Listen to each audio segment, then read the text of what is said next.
I always have to check and see if it's recording. Okay. All right. Well, it's November 1st. And this is Corey with Persephone Rising. And I am recording the second installment of my Creative Child archetype.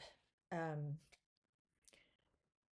I definitely ran into some challenges with this one. It's okay. But I'm kind of digging it. So I've got like I got my lily flower here and I kind of tattooed that stencil. I was talking about the whole idea of vibration and frequency and this like spiral pulsation of music. So, and then I ended up drawing my son. I kind of made this little paper doll of him. Um, and then just deciding to cut out the drawing and collage it on here. Um, because yeah, just technically, I didn't.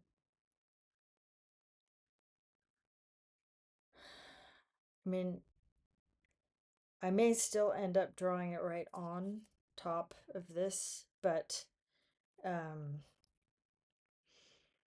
but I think I wanted it to be completely covering. Like I didn't.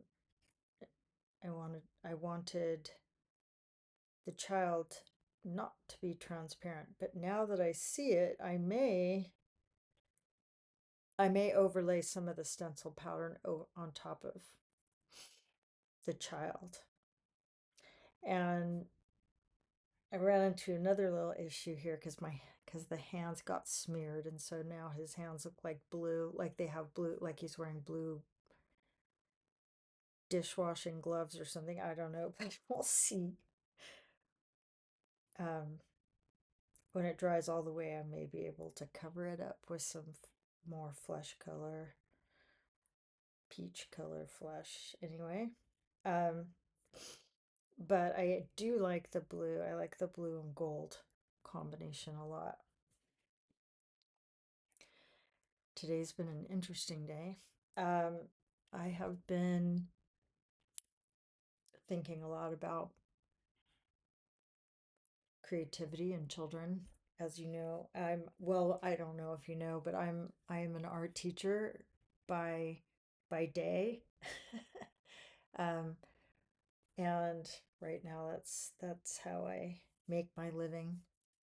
And I've always really loved it, loved doing it, and felt like it gave me a great sense of purpose.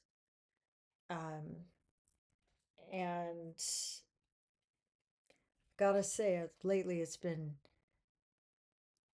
more and more challenging. So, I mean, I guess I'm just gonna get up on my soapbox here because this is my child. My child, I put him, he went to Waldorf school after 1.5 years of public school, and where I literally saw his aura just like fading and turning gray. And he was being bullied, and because he had long hair, and he wanted he was insisted on having long hair. Like he was just so sensitive. He did not want his hair cut off, and I totally respected that, and I actually really loved his long hair. Um, and it made sense to me, and that he wanted that hair because it was like protection for his aura. But I mean, he just got bullied so horribly for having long hair. I mean, it was basically sexual harassment what he was going through. Um, and being called a girl and all those kind of things, and just nothing was done. I went and talked to the principal, etc., etc. Was told I was just being an overprotective parent, and um, so those are some of the what am I even, okay, going off on a whole thing now, but long story short, public education, I mean, thank God, that the school where I teach, I have, I'm a full-time art teacher, and the students that get to take art, they have a good art teacher. Um, and but there are so many students, so many kids that don't get any art, and especially in elementary school.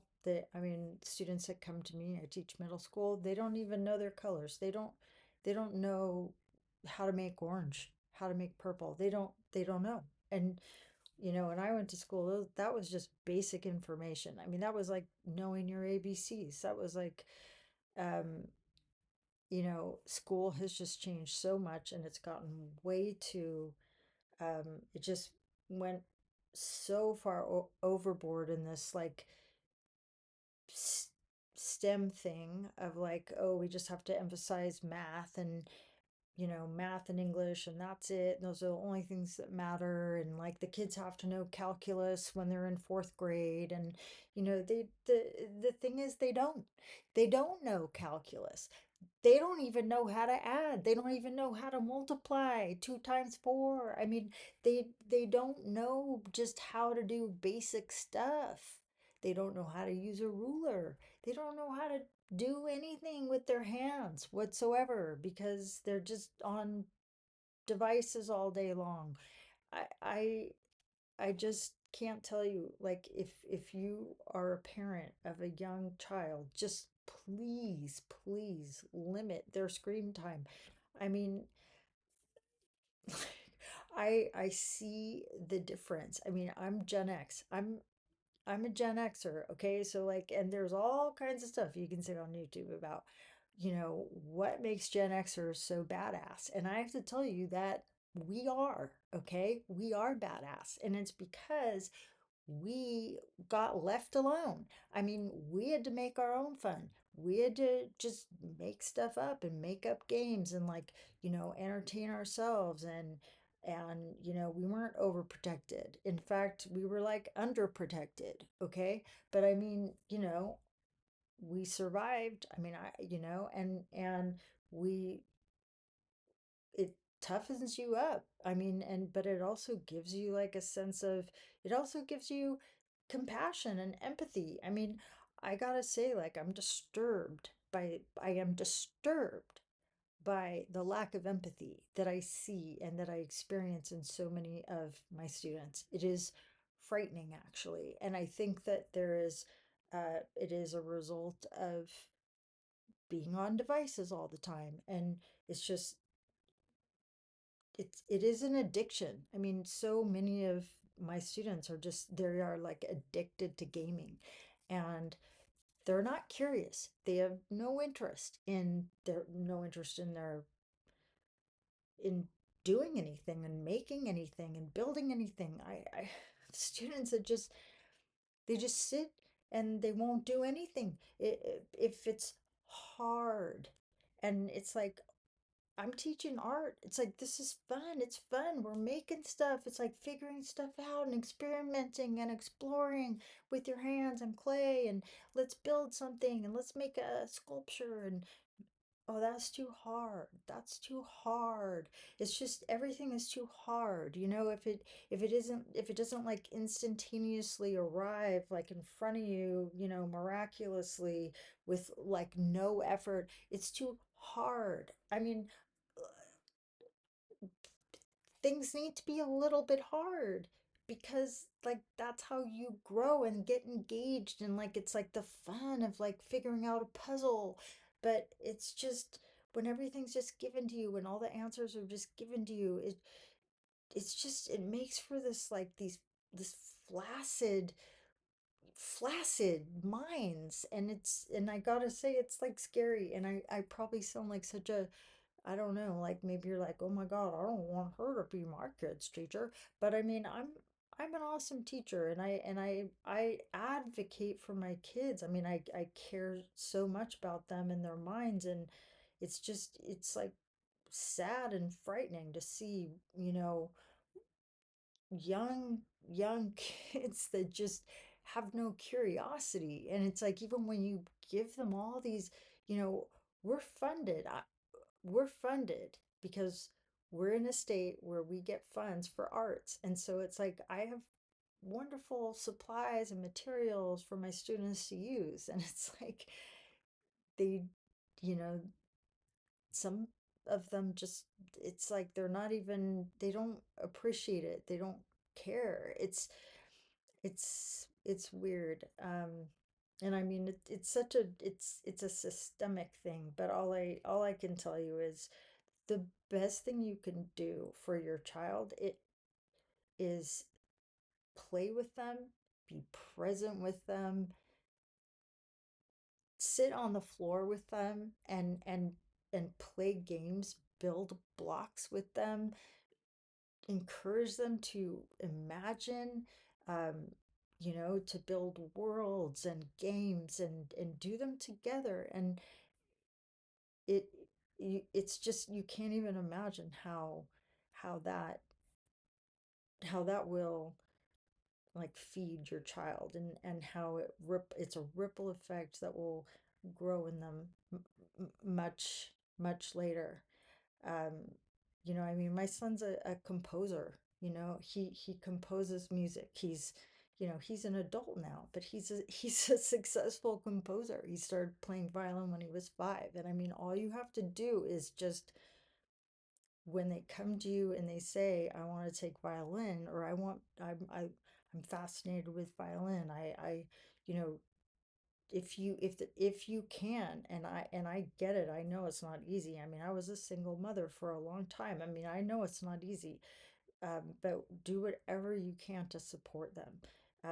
You know, and there are scholarship programs. There are scholarships of it. Like my son was always a scholarship kid, you know, and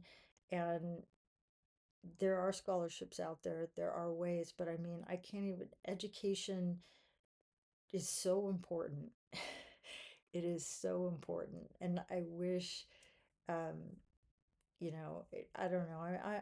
I'm going through a whole crisis right now where, you know, the public education system is so broken, and it's working against, I think it's working against kids, it's working against teachers, um, and you know, it's very, very broken, and it's sad, but I have a lot of ideas about what to do, about how to make it get better, but right now, um, you know, I'm just more and more wanting to um, leave leave teaching, leave public school teaching. I still want to teach, but just not necessarily in public school. Um, yeah, because like I said, the system is like so stacked against it's stacked against actual learning. Um, anyway, that's my rant for the day.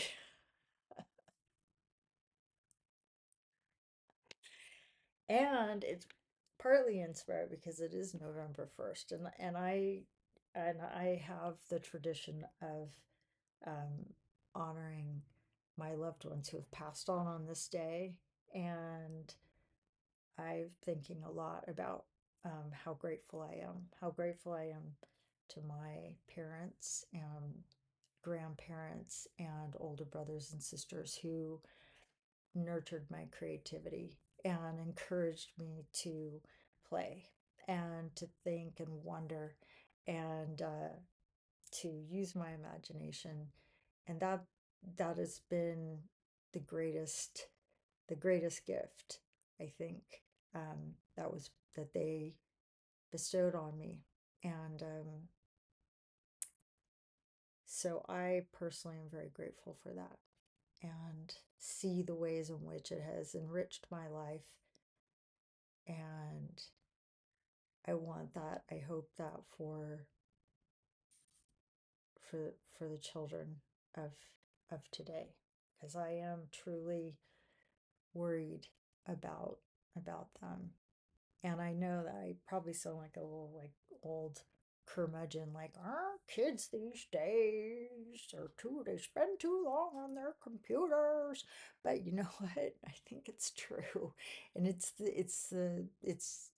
true. Um, they need holistic experiences, sports, dance, playing instruments, things that things that engage their mind and body simultaneously.